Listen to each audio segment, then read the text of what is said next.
রাজধানী ঢাকার জনসংখ্যা ও পরিধি দিন দিন বাড়ছে। বিশ্বের অন্যান্য শহরের তুলনায় ঢাকায় মানুষের আনাগোনা বাড়ছে।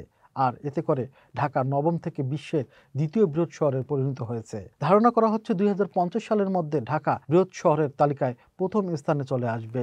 জাতিসংঘের নতুন প্রতিবেদনে এ তথ্য উঠে এসেছে বলে এক প্রতিবেদনে জানিয়েছেন সংবাদ মাধ্যম আল জাজিরা। আগে বিশ্বের বৃহৎ শহর ছিল জাপানের রাজধানী টোকিও, কিন্তু টোকিওকে পিছনে ফেলে শীর্ষে উঠে এসেছে ইন্দোনেশিয়ার রাজধানী জাকার্তা। দ্বিতীয়তে আছেন ঢাকা, আর তৃতীয় স্থানে নেমে গেছেন টোকিও।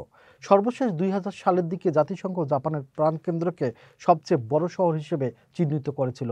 জাতিসংঘের তথ্য অনুযায়ী জাকার্তা এখনও বাস করেন প্রায় ৪,১৯,০০,০০০ মানুষ। ঢাকায় ৩,৬৬,০০,০০০ আর টোকিওতে থাকেন ৩,৩৪,০০,০০০ মানুষ।